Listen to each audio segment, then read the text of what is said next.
Hi guys, it's Nathan here from Headbangers. Today we've got a special one. We've got Tom from Celestial Sanctuary. Now, we interviewed Frozen Soul last week, so we thought, let's keep the death metal train rolling, baby. So this one, we talk a lot about his vocal technique, especially recording the first album. We talk a lot about the new album that has just been announced. So yeah, it was a really fun one for us to film.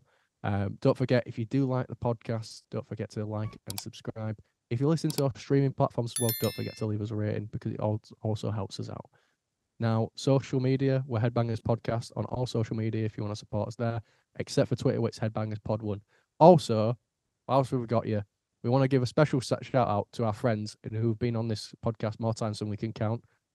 Dylan specifically.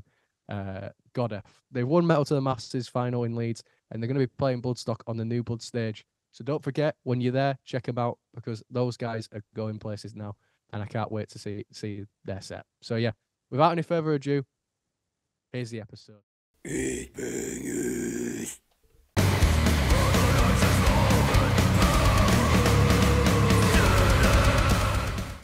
Welcome back to the Headbangers Podcast, where your hosts Nathan and Brad. Here today we're joined by Tom from Celestial Sanctuary.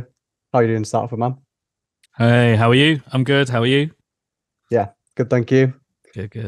So let's start off with a little icebreaker. What's your funniest gig or tour story that you can recall? Oh, geez. I mean, it's probably going back like a long time to like an old band. Yeah, basically we played in Belgium, and our old bassist, he had a habit of like getting naked for some reason. And As you do. yeah, and it was kind of like, it was late in the day, like we were staying in this like crusty room above the venue, and like the organizers were still there. We didn't realize that, and he walked through like to go to the toilet or something, just absolute stark naked. And they all just looked at him and was like, "What are you doing?" And that was that. But yeah, so that's probably the craziest one I can recall off the top of my head. Was that his last time doing that then? No. No, this is the start. It's many occasions. Yeah, exactly. Good stuff, man. Bassist on the weekdays, part-time, nudist on the weekends. Exactly. One thing I wanted to ask you as well was, obviously you supported Obituary in February of this year. How was that? Like, because I imagine it must have been like a dream come true, for considering, you know, you guys are a death metal band and everything like that. Everyone would kill to, you know, like be able to support a band like Obituary. Oh, like, mate. What was that for you? Honestly, like, so when I first like started this project, and I was like recording the demos in this basement here, like never in a million years would I have thought that like we would get to play with Obituary. And then when the offer came in, it was like such a surreal thing, and it was like a real sort of like core memory installation, like getting the flyer through and everything. It was just such a wild experience. They're like the nicest guys as well. And you know, because usually like with a band of that size, you expect them to have like a big team around them that are all taking care of everything for them. But they're sort of like a wild card in the sense that like they're still like a DIY band. They still do it like all themselves, which is like so fucking cool and like admirable, and it just made the whole thing like even cooler. But yeah, the show itself, like, I mean, bearing in mind, like, I think up until that point, the biggest venue we'd played was the Underworld in Camden, which is like 500 or 600 people, and that's the biggest venue like I've ever played in my whole like musical career. And then the Ballroom is like 3 and a bit times the size of that. It's like over 1,500 cap. So like that is the first time I felt like nervous to play a show like in so long as well. So yeah, it's a weird thing, and it's kind of like all these months of build up to that point, and it was just like over in a flash. But yeah, it was amazing. Like I'm eternally grateful to the people that like selected us to have it on that, and we don't take anything like that for granted, like at all. Oh yeah, because I saw it and I was like that's fucking sick.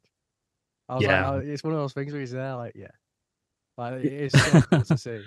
Yeah, that's sick, man. And to be honest, like if it was another band from our scene as well, I think like when you see like smaller bands or bands that you're sort of like, you only have a few degrees of separation from, and they're doing stuff like that.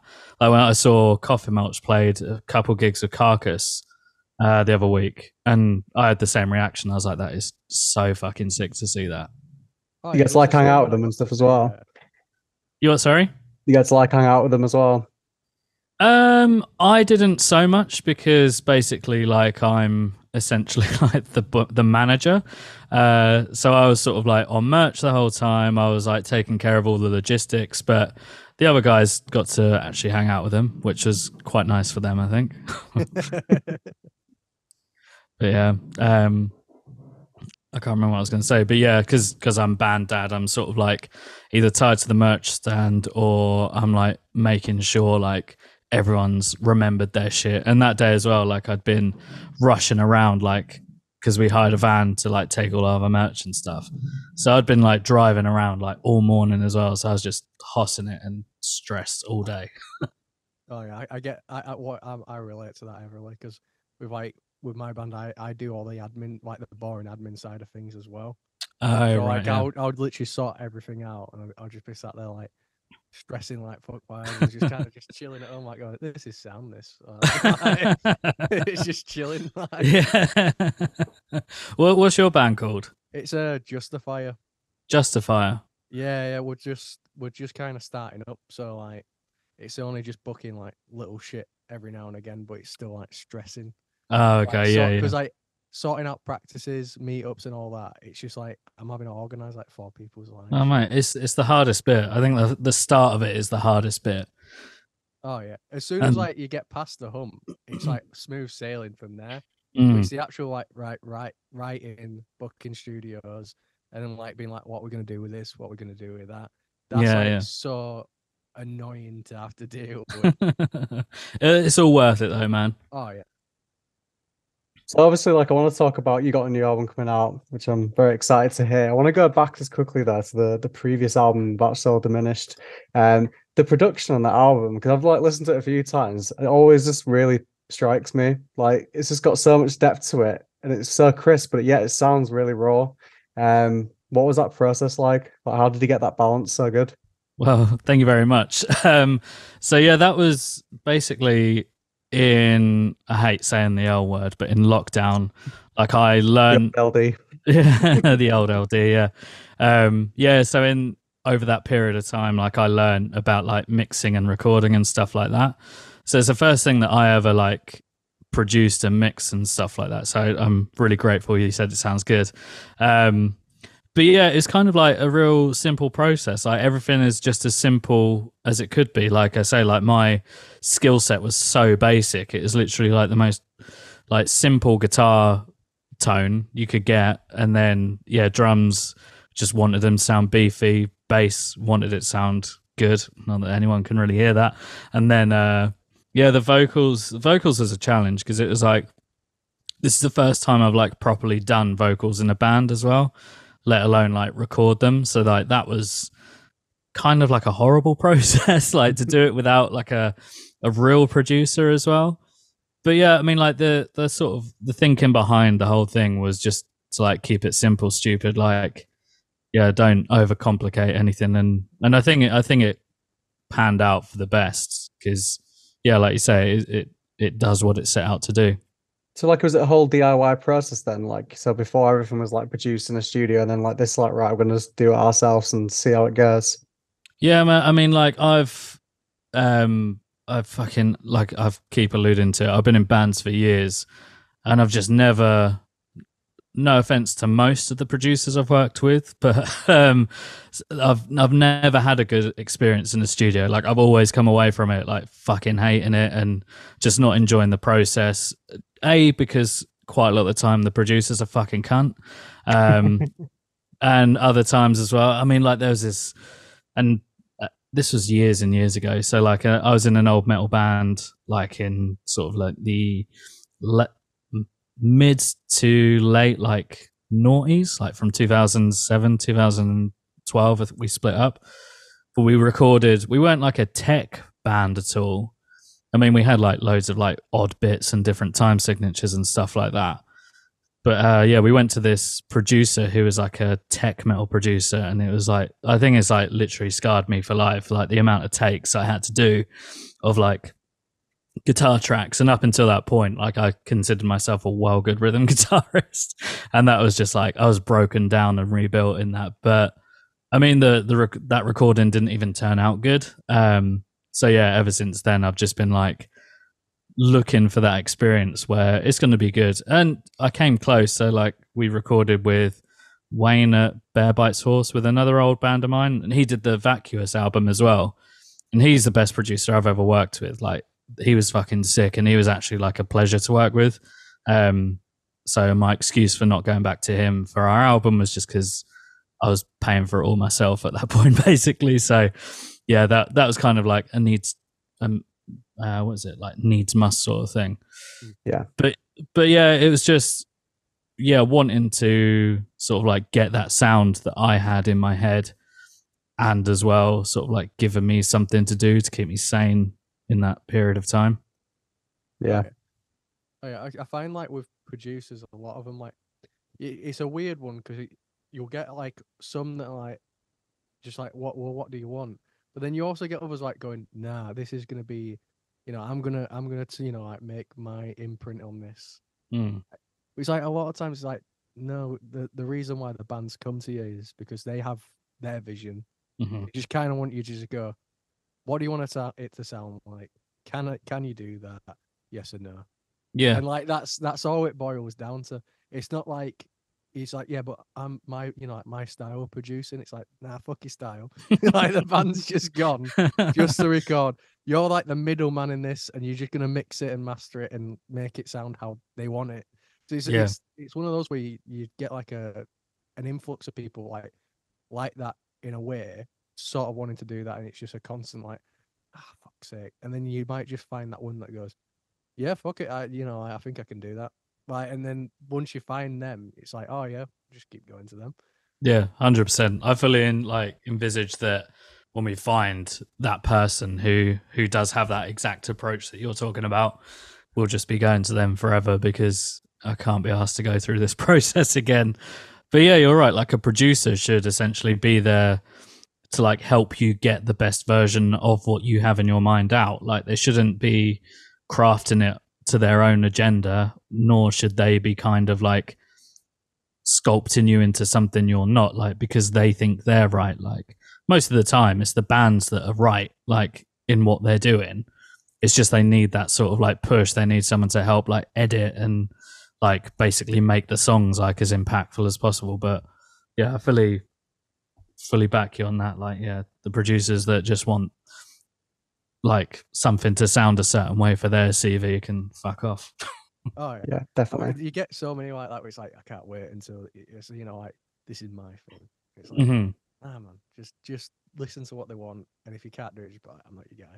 Yeah, exactly. It just saves so much time in the process. Yeah, absolutely, man.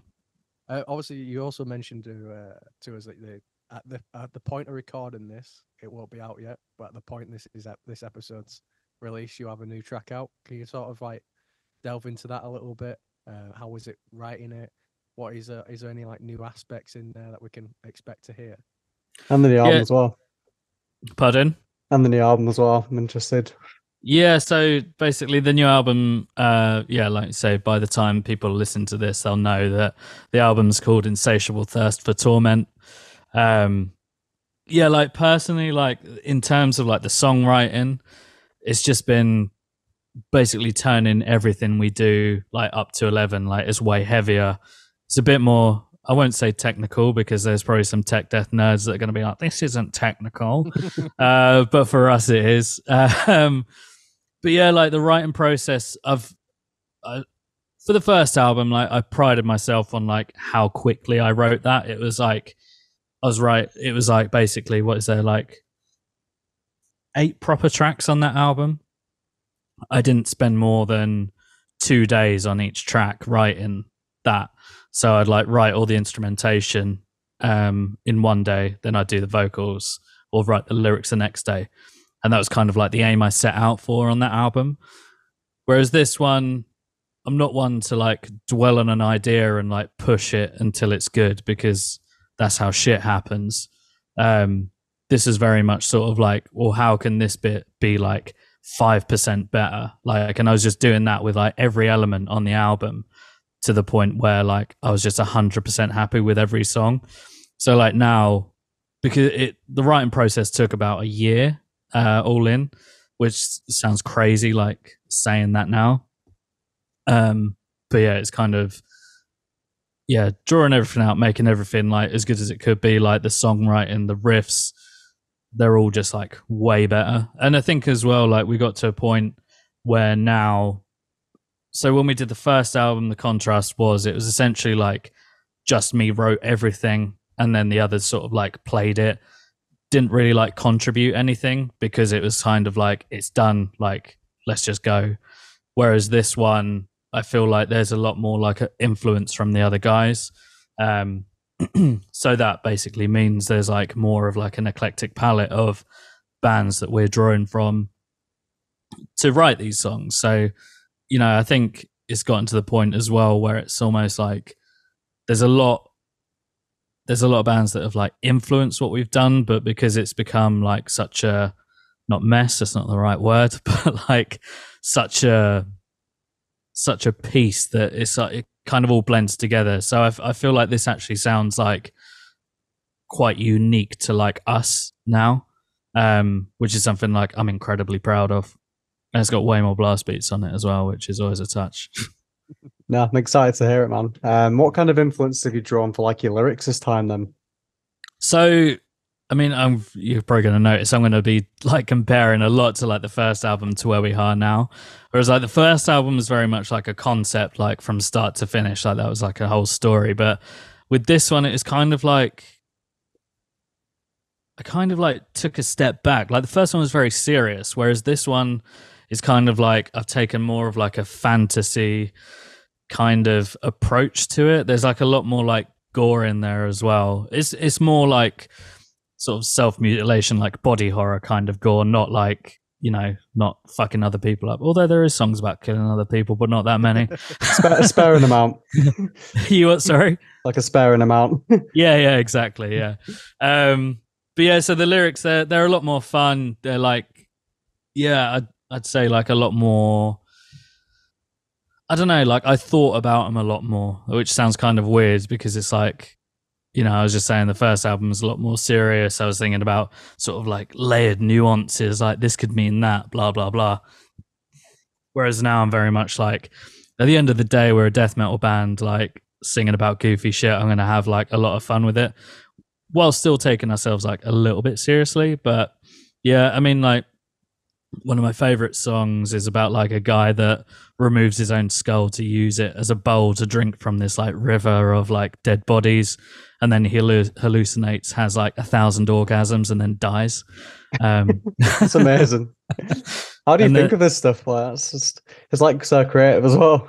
Even if it's like, you know, got that goofy aspects, like it's still very creative. Like, what do you think of that stuff? I think, to be honest, it's like, because I basically like, so I'm like by trade, like I'm a not film producer, video producer. I've directed music videos for like ages. So like my mind very much works in like narratives. So like, I guess it's almost kind of like thinking of it from like a visual perspective and then just translating that into like this fucking dumb little story. But yeah, that's kind of how my mind works. So it's probably the same for a lot of people, or there's probably a few people listening to this going, what the fuck is this guy on about? Do you have like a lot of hands on deck then with your music videos then? Because I also do music videos as well, actually. So I imagine like from a band perspective, you can just be like, right, I want this, and this. Like, you know, you've got like much more hands on experience. Or maybe I'm wrong, but no, to be honest, like yeah, you would think that, and I probably should be like that, but it's kind of like because that is like my job. This is kind of like my release from that. So like, it's almost like the last thing I want to do is think about like making a video, which I probably should, because the label's probably like, this could save us so much fucking money. But I'm just a bit like, nah, can't be asked. I get you. Yeah. I'm like that with like IT, because I do IT as a job. Anyone that's like, Niff, can you take a look at my computer outside of work? I'm like, fuck off. So where does the HDMI go again? Just Google it. That's genuinely my policy. I'm like, I was there like, right, I finished work for 5:30. if anyone puts a computer in front of my fucking face, they're getting rage going right back. I'm not doing it. It's like, oh, can you take a look at this? No, Google it, 'cause that's what I'd fucking do. That's what I'd do. And that's how I got my job. Yeah, mate, I'm just human Google. Like someone just calls up going, this isn't working. If you hear typing in the background, that's me going, Google. Okay, I'm gonna try this. 9 out of 10 times it works. That's all I do for a job. I also wanted to ask, because like, obviously, like you mentioned that it was like the first time doing like proper vocals in the last record and everything like that. What was like some of the lessons that you like learned starting out doing vocals? Because I being a vocalist myself, I'm always intrigued to see how other people sort of like learn from the first time doing them and like really push themselves during it. Yeah, so that's kind of like as well that's where I think this new record like levels up so much in the vocal performance, because I've taken those learnings. Like, so with the first one, it's kind of like I do like one song a day, like tracking the vocals, and like my voice would be like fucked at the end of it. But it's kind of like the thing that really like made it like click was playing shows. So by that point we hadn't played any shows because of what was going on. But then yeah, it's kind of like playing shows, and it's like, oh fuck, like I don't have to push it like as hard, and it sounds way better. Because that was always my thing, that like I always fucking hate those like, and no offense if any of you guys like deathcore, but like a lot of the like deathcore bands and deathcore vocalists, it's like they make that noise, but it's like there's no actual like power there. It's all like very like fake, I always feel. So like my thing was always sort of like the knee-jerk reaction to that. Like it can't be that. It has to sound like I'm actually like, you know, destroying or like hurting something. And then I kind of like learned my lesson the hard way. And yeah, basically just learned to just not push it. I've also learned as well that like I don't need to like sing over like every part of the song. Like it's cool to give myself a break for like 8 bars at least. Oh yeah. I went through like such a similar thing where I pushed myself, I'd push hard as well, and I'd threw out my voice, and I was then like, shit, this isn't gonna be like a sustainable thing. Yeah, so I had to basically like relearn it. But since then, I did band practice last week after losing my voice. Yeah, and was fine. Still managed to do vocals. Oh really? Yeah, like I was just getting over losing my voice, but it was still not there fully. Yeah, I managed to do it, and I was like, oh, doesn't hurt my throat. Yeah. I was like, back in the day, it would have been a no-go. Yeah, like, absolutely. Like, I'm resting it for like 2 weeks, but now I'm like, all right, I can project it to like an amount where I'm like, I'm not gonna fuck up those vocal cords that much. Yeah. So Do you find that it's almost like once you find that spot, it's just like getting back to that spot, and that's a spot you can make that sound you were trying to make, and it doesn't hurt in that spot. Oh, 100%. Like I've got like this, I've just got like a standard scream that I can switch on at any point really, without a warm up. Yeah. So it's like as soon as I'll just have to like sort of tweak it and just find it whilst doing it. Once I've got it, it's there. Don't have to like think of it. You say that about warming up, that has actually been a game changer. But I found that because there's a lot of these like videos on YouTube like telling you how to do it, and it's like a lot of them do it, and you see like the James Hetfield like backstage la la la la la. Honestly, like the best thing, I can't remember where I heard it or if someone told me, but basically like the best thing you can do is just like literally like just hum for like 15-20 minutes before you play, and then that like loosens everything up. And honestly, like whenever I come off stage now, like I can actually talk. I'm not like dead because I've been like pushing everything out of me. So like, yeah, I'm an advocate for warming up now. Whereas before I would have been like warming up. Oh yeah.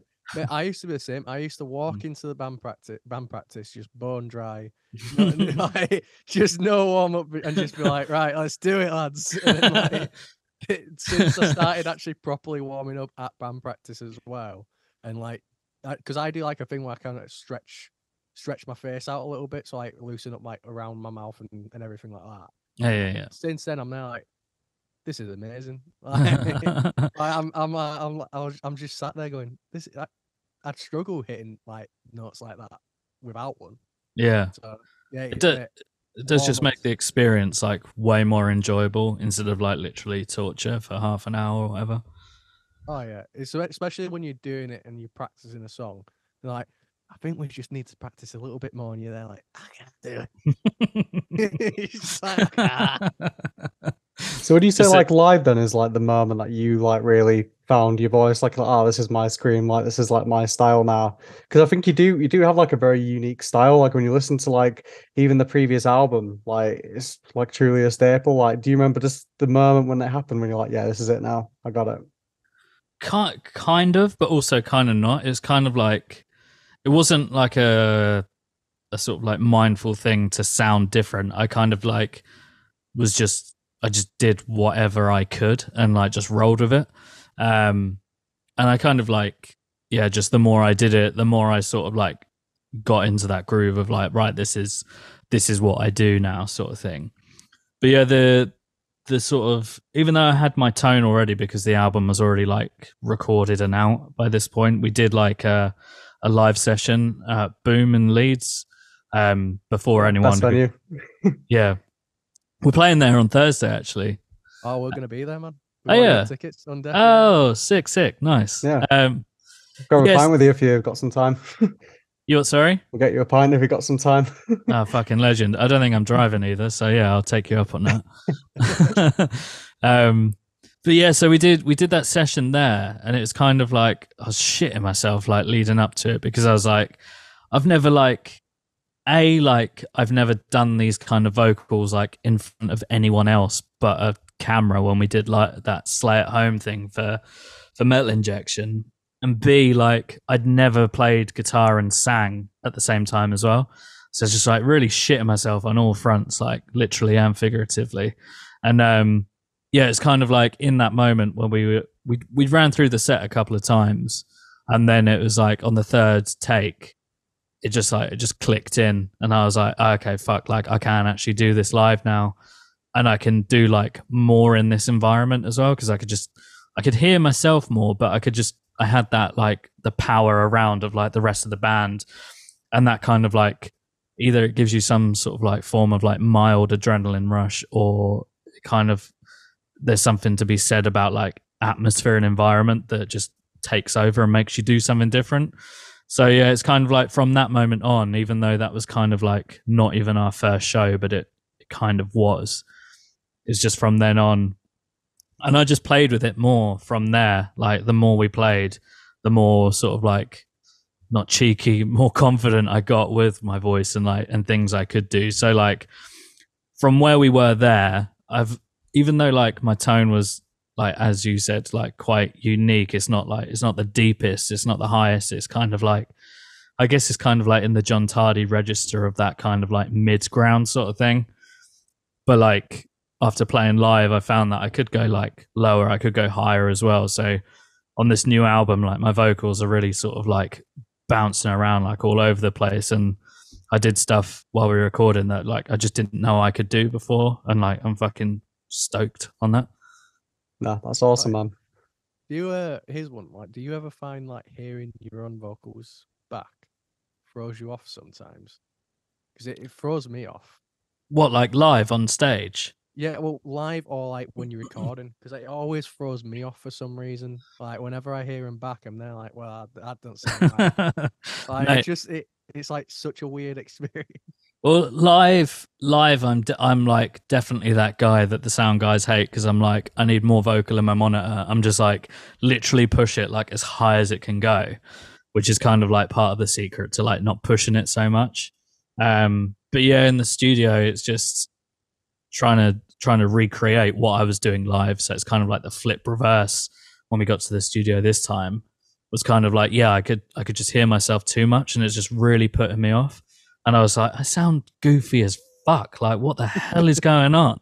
But yeah, then I found that all I had to do was like take one of these off, and it helped like massively. Oh, mate, That's interesting. because like when I went into the studio with my old band, I remember we were recording vocals, and like the monitors were loud as fuck, and like I remember doing it for the first time. I'm like, hey, turn that shit all the way down. Just turn it down. I don't want to think about it too much. Like, and Yeah. I just did that, and I was like, man, done them. But like, hearing them back on 'em when, especially when recording, I always find it's just like there's nothing worse than raw like vocals just blasting in your ear. And I'm like, hey, this I didn't, this is right. Yeah, just laid bare, like this is the reality of what it is. Yeah. I think you do just need, because of like the nature of like whether it's like hardcore metal, death metal, maybe not black metal, like the nature of it is like the power, isn't it? So it's kind of like you just need to hear that. I guess it's like, yeah, you just need to, everything just needs to be loud except the vocals in the studio. Yeah, it's weird because it's like I had a theory on it because it's like because your voice naturally sounds different to you when you heard it straight back in a recording. I think that's why it throws me off. Yeah, like, yeah. Wait, I fucking sound like that. That's my voice. Like, so I think that's what throws me off. Especially when you listen back and you hear yourself like talking between the takes, and it's like, oh fuck, I don't sound like that, do I? Oh mate, I edit all the audio for the podcast, and having to listen to my own voice back constantly, I'm there like, fuck me, like what is wrong with my voice? I'm there like, why does it sound like that? Like I'm just like really focused on like stupid things, like why the fuck do I pronounce those words like that? Like... It's such a funny thing, isn't it? Because I don't, you're probably the same as me. Like you listen back to your own voice, and you're like, how does everyone not find me annoying as fuck? Oh mate, all the time. And they're like, I was like, if I came up to speak to me with the voice I've got, I'd be like, fuck off. You know what I mean? Like, fucking leave me alone, man. Yeah, absolutely. So I want to ask about like the UK scene for death metal. Like I feel like it's been really up and coming like these last 2 years, especially like, we've seen so many good bands come out the woodwork. Like obviously America's got this like big scene going on with, stuff like Frozen Soul and shit like that. But the UK as well, I think, is like slowly becoming that as well. Like you've got you guys, you've got Cryptic Shift and Jested, like all these great bands. Do you think like it's a great scene at the moment, like for death metal? Do you think it's like up and coming? How would you rate it compared to like, say, other scenes around the world? Mate, I mean, as a death metal fan, it's just fucking sick to see how many like good bands there are popping up. And like, don't get me wrong, it's not to say that like we didn't always have good bands. I mean, like you had fucking Grave Miasma and Cruciamentum like for years before any of us lot started like doing anything. So those are kind of like the OGs of like UK death metal. I mean, not the OGs, but of modern UK death metal. Yeah. But yeah, I just think it's fully on fire at the moment. If I see that there's like a death metal band popped up in the UK, like 95% of the time I'll check it out, and it's almost like guaranteed that it's going to be good. I think like the UK just has like this flavor of like, there's like more grit to it than what the US can do. And I think that's just the same in anything that we do, be it like UK hardcore bands, when they're not trying to be American hardcore bands, like all the Quality Control bands like that, like they're all fucking sick and they all have that like British grit. And I think a lot of the UK death metal bands that are coming up all have that same quality to them.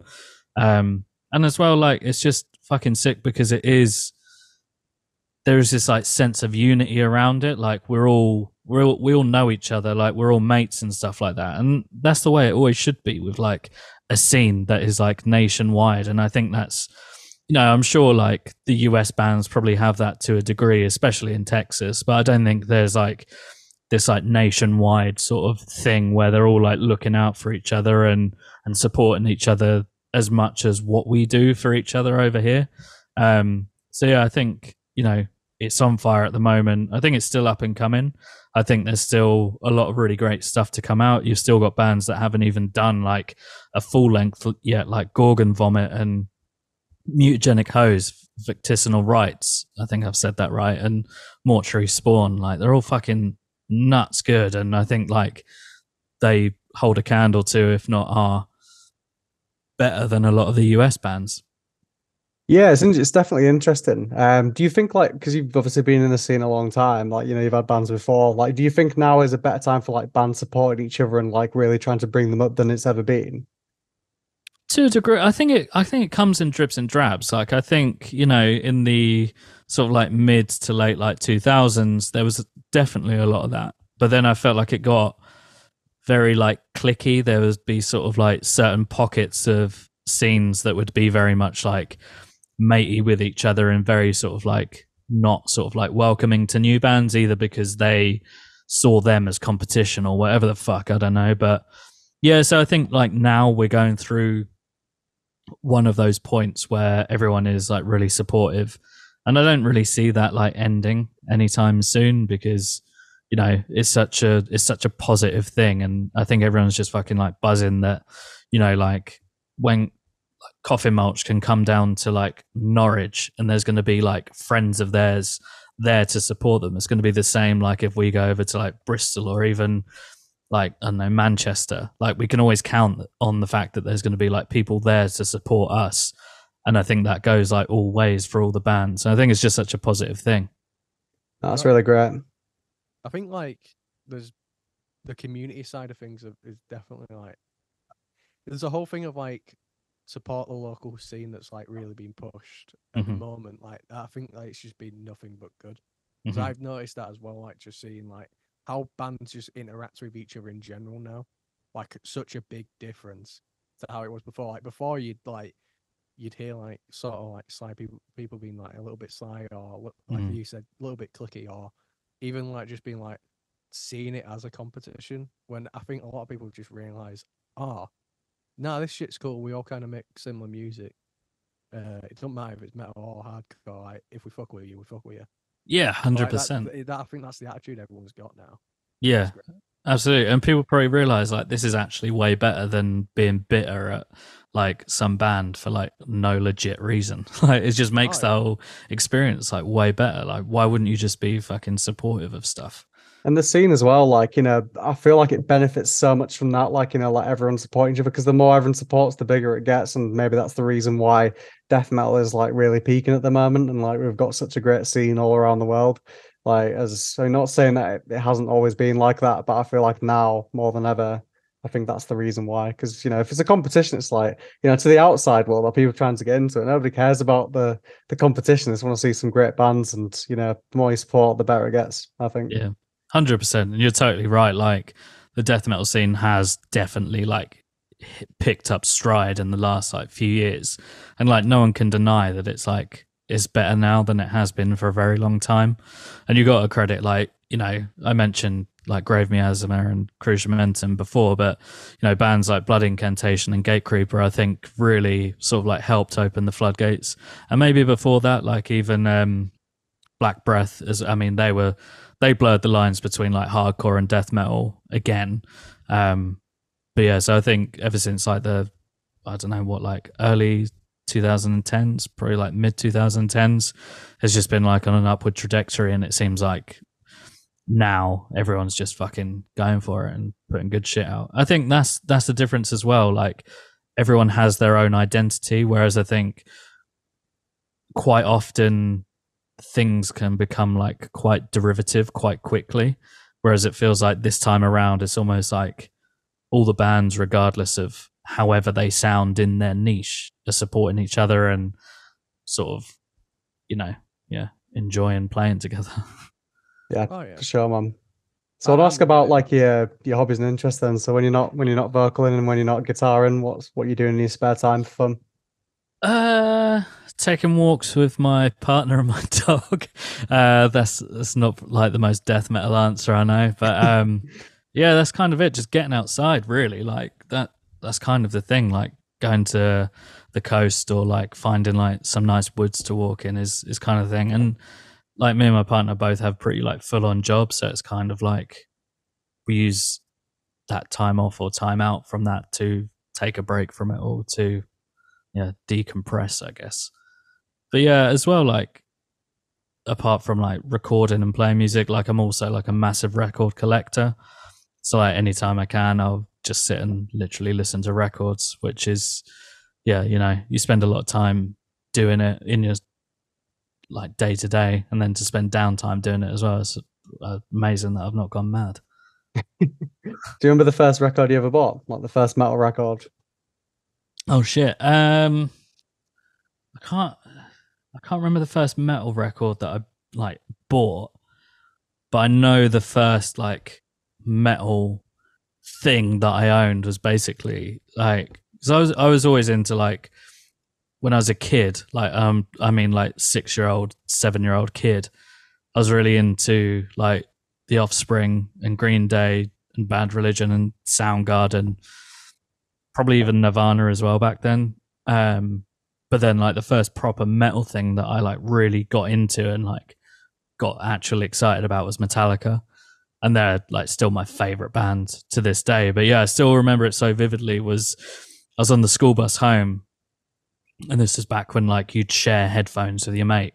Yeah, and, classic times. Yeah, man. And he was like, oh, my older brother like told me to listen to this, and it was the Live Shit Binge and Purge Metallica like live album, and he put one on, and I was just like, there's all like the machine guns and stuff live, like over the tape or whatever, and I was just listening to it. I was like, holy shit, this is like insane. And then it got to the and my mind was just like blown. And I think that like that point in time was definitely like a very pivotal moment in my life, and has like changed me. Oh yeah. Speaking of Metallica, what's your opinions on the S&M album? The first one, Mate, I love that shit. mate. It's one of the best Metallica albums in my opinion. It's Honestly. Fucking unreal. Like I think that's probably like the best James has ever sounded. Oh mate, same here. Like it's one of my favorites. Like I saw like loads of people shitting on it. Like, well, not back in the day, but like a lot of people like always throw it as like this isn't a great album. Yeah. You're talking like some of the songs from the Black Album with a full orchestra at the back isn't. Yeah, man. Like Battery with a fucking orchestra, like that's insane. Like it's so good. But yeah, that album, like that was, so when I finished school and before I went to like college and stuff, I was working in a factory, like just some little, it wasn't little, it was a big factory, but I was like putting together like these shitty little like gas components. And that having that job is basically what made me think like, I've got to like go to college. I've got to do something. I cannot do this for the rest of my life. But that summer that I was doing that, S&M is like what I had on repeat like every day. So like, yeah, that was 16-year-old me just fucking caning S&M. Like I love it. Still love it to this day. So good. Oh mate, classic. I've been trying to find it on vinyl for ages. Mm. But I'm trying to like find OG because I like getting the OG stuff now. So I'm Yeah. there like I need an original. I've got a bug for collecting the originals. Yeah. Like, To be honest, like the original ones and the older ones, they do all sound better. Like it's not just, I mean, there's a certain period because I've got a pressing and master of puppets that sounds like absolute butt. But yeah, like there's a period where like obviously records was still like a commercial thing. So all the equipment was like the fucking tits, and it was before like the digital revolution. So there's that like sweet spot where it's not so old that it's deteriorated, and it's not like in that digital age where it sounds kind of just like a shitty copy of a CD. But yeah, so you're probably right to look for an OG copy of S&M because that would sound the tits. oh yeah, like I remember like I went to like a record fair and thought I'd found like my Ride the Lightning green I print remember this, yeah. vinyl. I felt like the dog's bollocks buying that. I was like, 20 quid. Yeah, sound. You don't even know what he's got. You don't know what he fucking got. Right? And I was like, I got all the way home. I'm like, that's weird. There's a coloured vinyl. And I checked and I was there like, is it legit? And I was like looking at it more. And I'm like, I think this is a fucking bootleg, you know. Oh, And, really? like, yeah, I Googled it. Bennett Records never made coloured vinyl of that misprint. It was only black vinyls that they did of that misprint, and there's only like 50 of them. So I was like, I remember being there like, motherfucker. Is that when you say the misprint? Is that the one with like the green cover? Yeah, like Yeah. they put the green ink instead of the blue. And I'm like, I felt like such like so like on top of the world that day, and then I just came crashing down. I think my mate's got like a video of me on the bus with him, like thinking I'm like I've found like the misprint, and I'm just like sat there going, "Let's go, baby, let's go," and then it's so poorly in that light now, and they're like, I was like, I watch it sometimes like it's a fucking bootleg, you idiot. Oh no. Well, that's cool. That's a piece of history in itself, right? I mean, to be fair, for a bootleg, not that bad. It actually sounds pretty decent. I'll give it that. No, for sure, man. So we got one more question for you before we see you on Thursday. If it was a zombie apocalypse, or I guess in this case, like blood drinking skeletons, what would be? Who do you think would be the most reliant person in the band, and who would be the least reliant? Oh fuck. Name and shame. This is always starts arguments. Yeah. I mean, I could say myself for both, but I'm not going to say that. I'd probably say most reliant, he'd probably agree, would be Jay, bassist. Yeah, just because he basically, like, he has, like, taken quite a lot of the, like, responsibilities and headaches away from me. So he's, like, a dream in the band. So, yeah, I'd say he's the most reliable. And I'm only saying this because he smokes the most weed in the band. And he's going to know I'm saying this, but I'd guess I'd say Matt, our guitarist. But yeah, I mean, yeah, just because if it's a zombie apocalypse, yeah, because he just bunned the fuck out, and then he just would want to lay down or something. Where's he getting the supply from? I mean, I doubt there's some post-apocalyptic weed dealers. I mean, there might be. Maybe there's a thriving business for it, but he ain't got to worry about that, man. He'll find a way. Out of here. It's gonna be fine, mate. 2 more talks, please. Exactly that. That's a very good impression. Fuck, he's blending in. Nah, awesome stuff, man. It's been great speaking to you. Honestly, I can't wait to hear the new records. Really excited to see you guys on Thursday as well. I'm sure you're gonna kill it. Cheers, man. Yeah, I'll send you the record when we get off the call. Yeah, just so you can hear it if you do want to listen to it. That we do. Oh yeah, definitely, definitely. Sweet. But yeah, I look forward to seeing you Thursday. I'll no doubt be chained to the merch table, so come say hello. We'll do. We will do. Awesome. Has that really been an hour? That absolutely flew by. Oh yeah, it's a quick one. Fucking hell. Yeah, like once you get on, like we find with the podcast, once we get on like just on track, it's just like goes straight through. Yeah. See, like when you first started it, were you like, "How are we going to talk for that long?"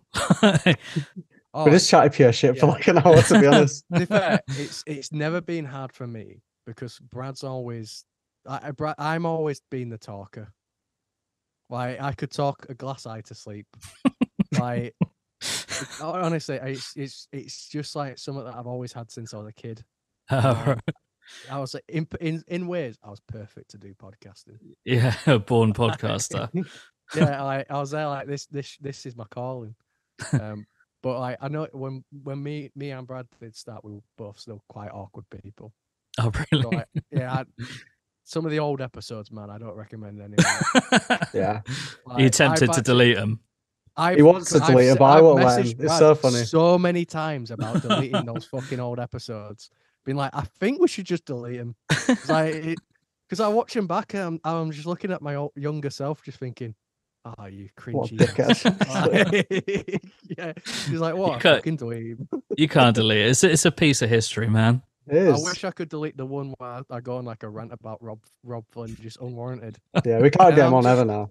I was there like just going, he's not even that bad of a guy. Why did I feel the need to just attack him just randomly in like with a podcast? So I was just there like, what a dickhead. To be fair, he is an easily attackable guy, but yeah, he's not that bad. So when we did like a news section, it was just in there. I'm there like, fuck you. I'm just there like, why did I do that? I was like, that's quality. That's why. Nathan is born for podcasting there for sure. He's definitely born for podcasting because, like, you know, when you get a phone call with someone and they just don't understand like the cues that you need to end the call, like, right, you need to go watch TV now, and he'll be like, so anyway, you won't believe what happened the other day at work. To be fair, I think I've just done that because you were trying to get off, and I was like, "Yeah." So anyway, it's fine with you. It's fine with you. No. I speak to this cunt every fucking week. Mate, it's great having like a chat after the podcast. To be fair, 'cause it's like nice to decompress after. But like, yeah, Brad's right. I will draw what should be a 5-minute call out to an hour if I need to. Because I'll just like think of shit. I'll be like, oh, what did I want to tell Brad today? And then just shit would come out. Yeah, that's a good way to be, man. It's endearing for sure. Yeah, that's It gets me in a lot of trouble at work. Is it? I'll just mate, at work, everyone's like, you need to stop talking, man. Yeah. Because I'll just like be like sat work. It helps me concentrate. I'll just be sat working, talking while I work, and I'll just be there like, so, and then they'll be like, "You fucking distracted everyone, man." And then they're like, I just wanted to know where the HDMI went. No, it's more with my call. I'll mute a person on the phone. I don't give a shit. I'll just mute them and then just be like mute myself and just be like, "Sorry, did you watch that on TV?" That's like sorting it out. Brilliant. Yeah, awesome stuff, man. I can't wait for Thursday. We'll catch you. Oh yeah, I'm Yeah. See you then, boys. I specifically went in the office today just to make sure I can work from home Thursday for it. Oh, really? Straight down, yeah. Yeah, nice. What about working from home Friday as well? I can't. That's a mandatory. Which is Oh, is it? Oh, man. Yeah, like it's such bollocks. Like that, like, mandatory day is Friday. It's like that's the day I want to work. Yeah. Is that the community day? You got to be there for community. Yeah, everyone has company values at the same time on a Friday, and it's just kind of like because we used to do it in shifts. Like so, like 1 week you'd be like Monday, Tuesday, Wednesday in the office, and then like the remaining days at home. And then the other week you'd be like Monday, Tuesday, Wednesday at home, remaining at work, and that was so much better because it's like I plan gigs around that. Yeah, yeah. I can actually get kind of pissed on Thursday and like enjoy myself. Yeah. And just be hungover in the morning on the Friday. I can't do that. Oh man, that sucks. It's awful. Yeah. Just lost my voice for a second there. But yeah, it's been great speaking with you anyway. Yeah, and you, man. And I'll as soon as we get off, I'll send you the link. It's got all like the press pack and stuff like that. I just realised my name's got my missus' name on here. Yeah, I noticed that when you popped up. I was like, my missus is called Siobhan too. Oh, really? I was there like, she come on pod. Well, I remember seeing it when he came on, and I was like, I'm sure he said his name was Tom. I was like, he's got quite an exotic name. Where's this guy from? Yeah, good Irish name that. Yeah. I remember first like 2 weeks of like talking to my girlfriend, I did not have a single idea how to pronounce a name. Oh, really? Like, well, one of those weeks, like, do I address it? And, so you were just going, so Siobhan. No, in my head it was Seo Bahan. Oh, okay, yeah. And I was there like, so the first time we met, I waited to like, oh hi, obviously I'm Nathan, and I'm like, I specifically waited to see if she's gonna say it back. And she went, oh, I'm Siobhan, ha ha ha. And I'm like, that's how you fucking say it. Yeah. So, like, and then how long was it before you learnt to spell it properly? Sometimes I still spell it incorrectly. Yeah. We've been together 4 years, and sometimes I'll be writing a text, be like, how the fuck do you spell it?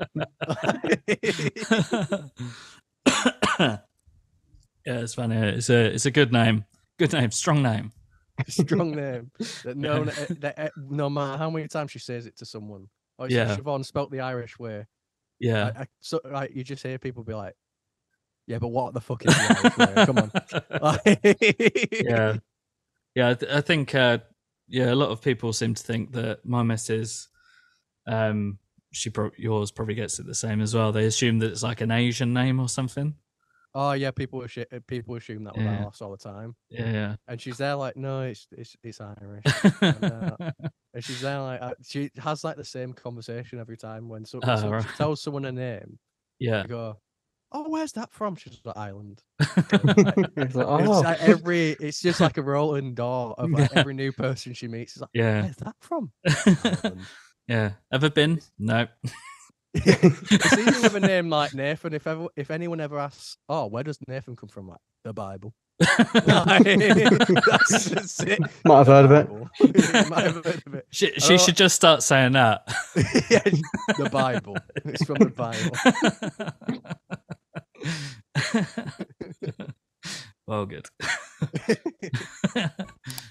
Sweet. All right. Well, I'll let you guys get off. I'll send you that record, and then I'll see you Thursday.